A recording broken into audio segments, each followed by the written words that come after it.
Hello po sa mga kaibigan ko dun sa Pilipinas, tapos yung mga bagong missionaries na papunta doon po sa Pilipinas.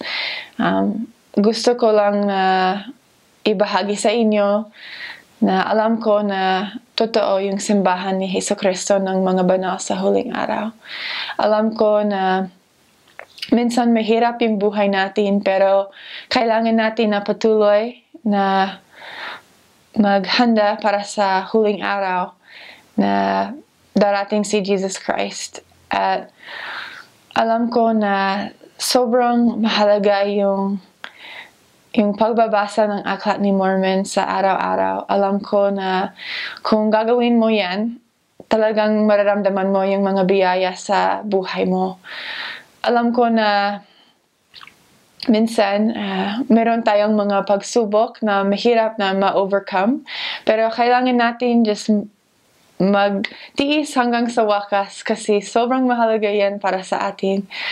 At namimiss talaga ko kayo doon sa Pilipinas. At someday, talagang gusto kong bumalik dyan.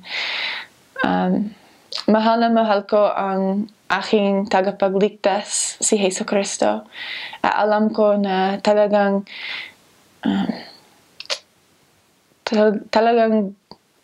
tunay po siya, at kailangan natin patuloy na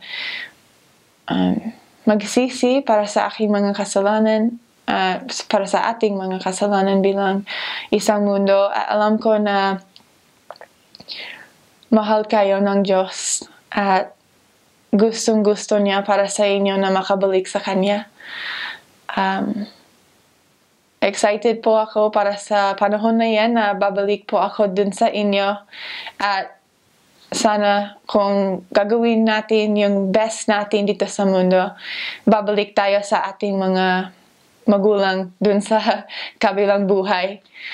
At excited po ako para sa araw na yan na ma-reunite tayo dun sa presensya ng ating Ama sa Langit. Alam ko na mahal tayo ng ating Ama sa Langit, gusto kong iwan ito sa pangalan ni Jesucristo. Amen.